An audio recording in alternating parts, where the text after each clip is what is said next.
Before we continue, please like, share, and subscribe. In the city of Morocco, a man riding a motorbike stops in front of a woman in short hair named Andy. They look at each other and smile. They are old friends, but they haven't seen each other for a long time. The man is called Booker and has worked for Andy for years in the past. This time, he accepts a job from the former CIA agent James and would like Andy to join him. James starts a company specializing in hostage rescue. This time, the mission is to rescue some girls in South Sudan. James would like to hire Andy at a high price. Though Andy doesn't make deals with strangers, she agrees to meet James first at Booker's insistence. Before meeting James, she contacts a couple, Joe and Nikki, who live a seclusion life in the downtown.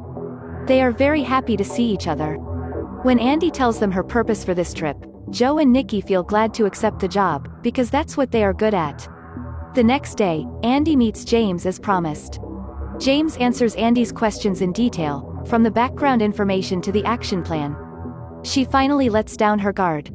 In fact, Andy has set Joe as a sniper, watching James's every movement. If something goes wrong, Joe will shoot him immediately, although actually, James knows about their plan. After winning Andy's trust, he even waves at the sniper. After some preparation, Andy and her team fly to South Sudan in a helicopter, bringing all sorts of weapons, including the high-tech ones. When the night falls, Andy and other 3 teammates sneak into the village as planned.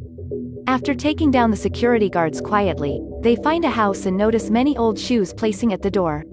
It seems to be the place where they hold the hostages, so they blow up the door and run inside. However, they find no hostages inside at all. Andy soon realizes that it is a trap, but it is too late. Several masked men in full gear suddenly shoot at them.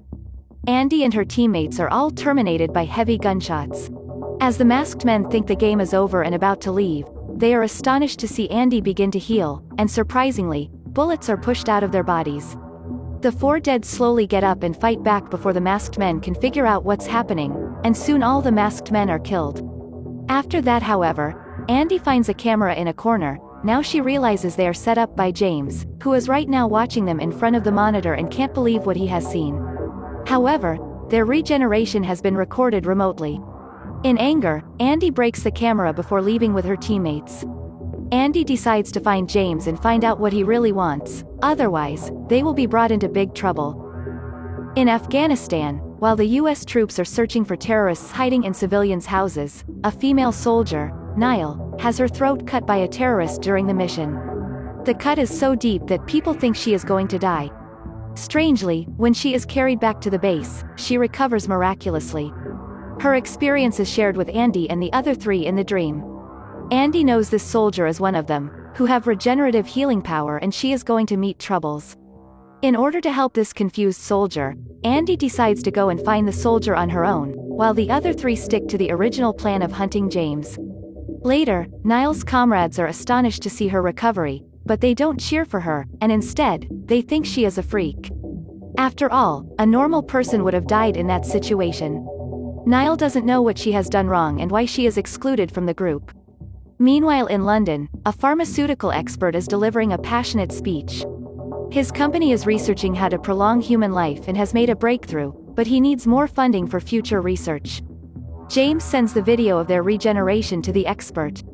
The expert feels excited to see those people with amazing power, which are the perfect specimens for his research project.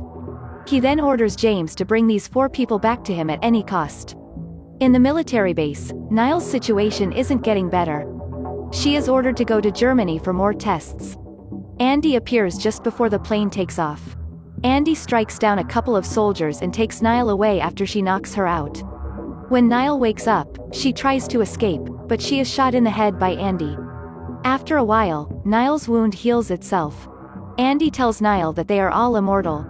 They will heal, but won't be killed. However, Nile is so confused and doesn't believe her.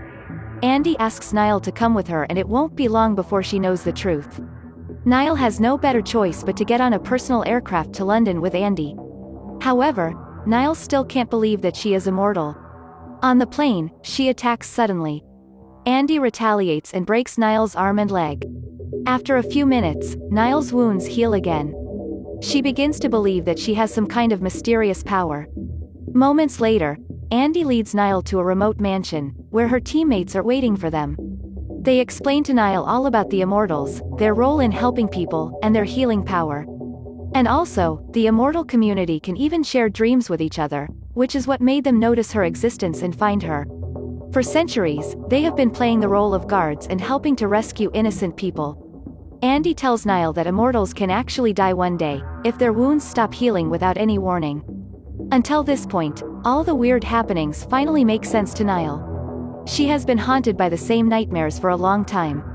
In the dream, a woman is locked in an Iron Maiden and cast into the sea. The woman in the dream is drowning and screaming in despair.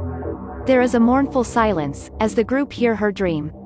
Later they tell her that the woman in her dream is called Queen, the first immortal that Andy found hundreds of years ago. In joint efforts, they fought against the evil powers through many historic battles. But because of their immortality, they were accused of the Dark Witches by the Church, and punished with repeated tortures. However, they would not die no matter what the Church did to them. Therefore, the Church locked Queen in an Iron Maiden, and cast her into the sea. Even though the immortals won't die, they can feel the pain, so Queen keeps drowning and coming back to life, suffering the endless torment. Andy can't forgive herself for what happened to Queen. Later, the group are ambushed by armed soldiers. After fierce gunfire, Booker is seriously injured, while Joe and Nikki are captured. Andy knows these men must be sent by James. Enraged by the attack, she terminates all the enemies who haven't yet left, and then leaves the mansion with Niall and Booker. They rest in an abandoned mine and try to figure out how to find James. Just then, Andy realizes that her wound is not healing, which means that she is not immortal anymore, but Andy doesn't tell anyone about that. She knows the current mission is to rescue the captured Joe and Nikki, and she can't let others worry about her. Meanwhile, Joe and Nikki are taken to the expert. After their regenerative healing abilities are confirmed, they are taken to a lab for experiments. James thought the expert just wanted to take some samples from the immortals, and never expected the expert would conduct cruel experiments on them, and they will never let Joe and Nikki leave the lab alive. Right then, James feels sorry for them, but he doesn't dare to express his defiance. Later, Booker finds out where James lives. Andy takes Niall there straight away. However, Niall doesn't want to kill anymore and withdraws from the mission. Andy doesn't force her, and instead, she gives her a gun for self-defense and lets her leave in the car. Soon after, Andy and Booker find James. Just when Andy is trying to find out why James is hunting them, Booker suddenly shoots Andy in the back.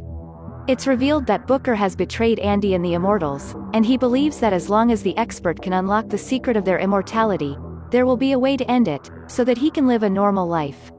James is helping the expert to set Andy up and capture the group, because he wants to find a way to cure all diseases, after his wife died of cancer. When Booker surprisingly sees that Andy's wound doesn't heal, he regrets it a lot and tries to save her. However, everything is too late. The expert finds them and takes them away. James is knocked out when he tries to stop the expert. Luckily, Niall changes her mind and returns to help Andy, but only to find James there, and she feels so guilty that she couldn't come earlier. In James's office, Niall learns that for centuries, Andy and her group have been rescuing people and maintaining peace in the human world. Niall begins to admire Andy for her sacrifices, and she decides to go and save Andy. Having figured out the expert's evil purpose, James decides to help Niall, so he takes her to the expert's lab. Later, Niall gets shot by the security guards, but she pretends to be dead and takes a good chance to clear all of them in an instant. Shortly after, she finds Andy and the other teammates in a lab. After being set free, they take up weapons quickly and rush to the swarming enemies outside. With sharp skills and the power of healing, they beat the gunmen easily and manage to break through the heavy siege eventually. In the end, they find and confront the expert, who resists giving up. While the expert is pointing a gun at Andy during the confrontation, Niall, knowing that Andy is vulnerable, runs between them and grabs the expert, then throws both of them out of the window, falling all the way to a car parking on the street. As a result, the expert is killed instantly while Niall is seriously injured. But soon, she recovers and helped to her feet by her group. Finally, the group unite again and continue their mission to rescue innocent people under Andy's leadership.